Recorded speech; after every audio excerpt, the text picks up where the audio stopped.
Yan mga boss, magandang araw sa inyo. No? At meron akong binili yung spark plug cap para po sa motor natin na Honda Wave. Kapares lang naman po siya ng spark plug ng mga Honda Click. No? Ayan. Ngayon, bago ko po ikabit, ipapakita ko po sa inyo yung tinatawag na resistor type na spark plug para sa mga motor natin. No? Number 1 pong kailangan natin na original parts. Ikabit po nating spark plug cap sa ating mga motor kasi hindi po siya nakakasira sa ating ECU. Kapag kinabitan niyo po ng walang resistor type ang inyong spark plug sa inyong mga motor, posible po na magkaroon kayo ng problema sa inyong ECU mga boss. No?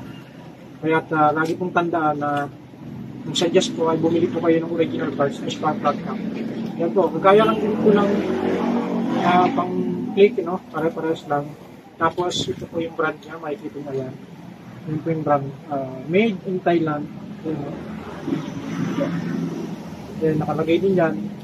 At sa mismo Honda po tayo bumili, kaya lang, siyempre, sa Thailand. No? So okay ito, okay naman to kasi makikita natin dito na resistor type pa. Papakita ko rin sa inyo. Ayan. Yan po yung palatandaan na resistor type yung ating biniling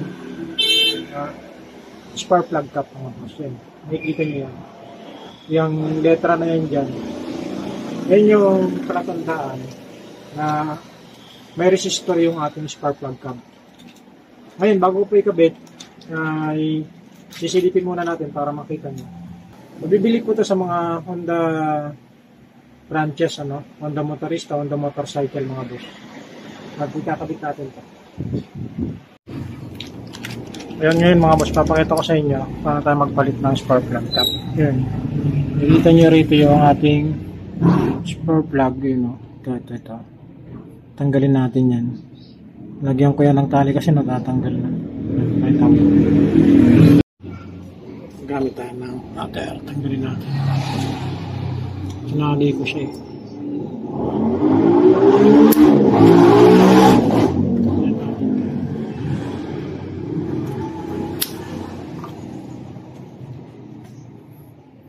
Ay, nagutin natin ito mga boss. Ayan. Tapos pakita ko sa inyo yung loob. Ayan o, malawang na mga boss. Ayan yung ating spark plug na gamit. So magkaiba dito sa binili natin. Ayan o. Kita yung pagkakaiba natin. Ngayon tatanggalin natin ito. Pusok lang natin. So, maiksi lang siya.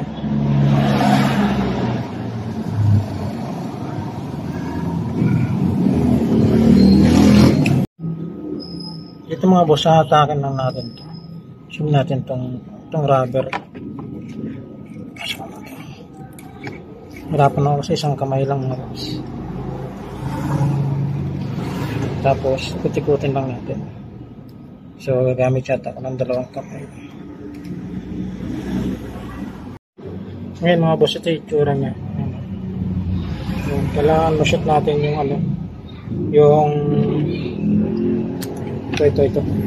Makikita niya meron yan parang titi dun sa loob. Ayun. Shoot natin. Iikot lang naman natin yan. Naka-thread siya. Thread natin.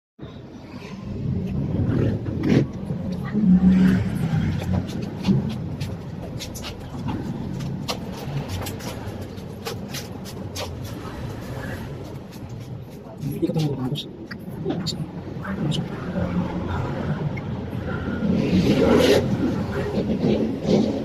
Baka nakagamin yung mga boss. Okay. Ikot natin yung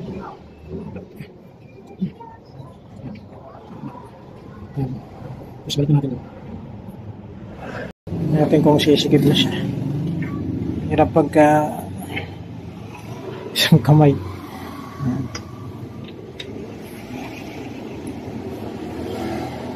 Paikot.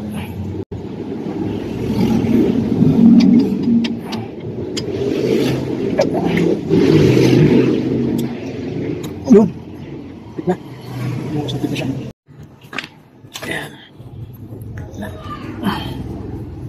Okay na. Kapit na siya. Pilipit ba? Okay naman. Naka-fix naman. Push natin yung goma. Yan. Okay na.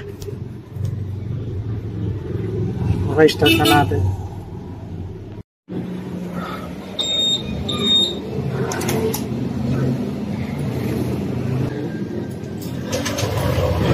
Oh.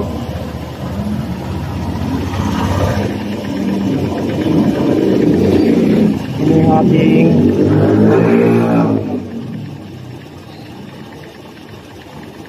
ano yan, basta matatanggal, masikip na yan. So yun lang yung tamang pagkapalit mga boss, no? Hindi natin luma. Yun yung bago natin. Hindi siya namamatay. Kaya siya namamatay kasi nga corrosion na yung ating spark plug cap. Yung ating spark plug cap mga boss, no? Ayan. Sana may natutunan kayo mga boss sa video ko. Ayan. Paano magpalit ng spark plug cap.